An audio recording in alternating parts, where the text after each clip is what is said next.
আমাদের পক্ষ থেকে প্রথম পর্যায়ে আমরা ক্যান্ডিডেটের লিস্ট, প্রার্থীর লিস্ট আমরা ঘোষণা করেছি।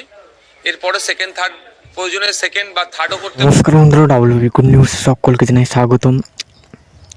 2024 আইএসএফ অর্থাৎ 1 লাখ চালানোর নীতি, অর্থাৎ আরও বেশ কয়েকটি আসনে আইএসএফ 2024-এ প্রার্থী দিচ্ছে। মালদা দক্ষিণ কেন্দ্রে প্রার্থী তুলে নেওয়ার আর্জি জানিয়েছেন আবু হাসেম খান চৌধুরী এবং আইএসএফ নওশাদ সিদ্দিকীর আইএসএফ কোথা থেকে প্রার্থী হচ্ছে। তো আজকের ভিডিও আমরা দেখে নেব নওশাদ সিদ্দিকী কি বললেন। আমরা একটু এগিয়ে যাচ্ছি, লেফট বা কংগ্রেসের পক্ষ থেকেও তারা এগিয়ে আসবে, এটা আমরা আশা করছি।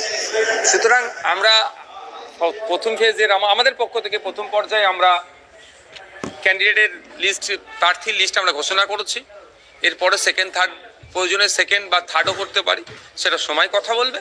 কিন্তু সেকেন্ড ফেজের ক্ষেত্রেও আমরা যে ঘোষণা করব, তারা যদি আমাদের দিক থেকে জোটের বার্তা দিয়ে হাত বাড়িয়ে দেয়, তাহলে আশা করছি এই যে কোশ্চেন করছেন, আর কোশ্চেনের সময় থাকবে না। জোট কি আদৌ সম্ভব?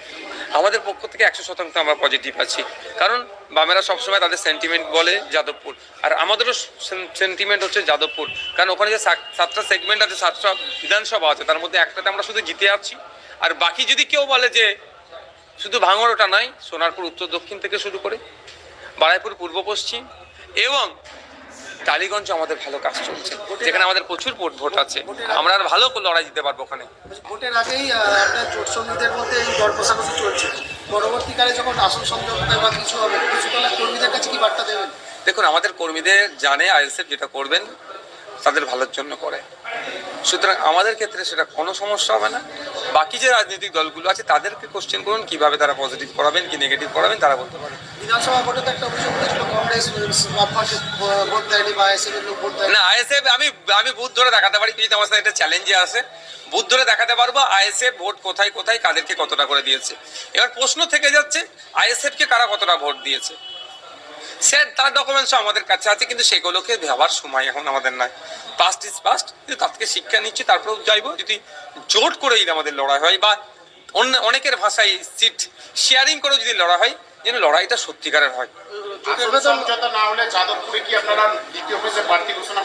আর দ্বিতীয় ফেজে যখন ঘোষণা করবো তখন একটু অপেক্ষা করুন। জোটে কি প্রেস্টিজ ফাইট চলছে এখন? না, আইএসএফ এর সর্বোচ্চ জায়গায় নেবে স্যাক্রিফাইস করছে, এর থেকে আর নেওয়ার জায়গা নিশ্চিত ভাবে আপনারা মনে মনে ভাবছেন অনেকে কিভাবে আছে, কি সে জায়গায় না। দেখুন, আজকেই তো বললাম এই বিষয়টাতে যে আজকেও আমি ওই জায়গায় দাঁড়িয়ে আছি যে আমি তাড়াহুড়ো করছিলাম আমার নামটা ঘোষণার ব্যাপারে। আমাকে বলা হয়েছে যে 7th ফেজে তো ওঠা ইলেকশন হবে, একটু ধৈর্য ধরো, কারণ পার্টিতে ধৈর্য ধরুন একটু, পার্টিতে তো এই বিষয়ে একাধিক মতামত দেখা গিয়েছিল, সেটাকে শর্ট আউট হচ্ছে। সমঝোতার বার্তা দিয়েছেন, আবার শ্রীরামপুরে বামফ্রন্টের প্রার্থী দিয়েছে, আপনারাও দিলেন, লড়াইটা কিভাবে হবে, কার বিরুদ্ধে হবে? মানুষের পক্ষ নিয়ে লড়াই হবে।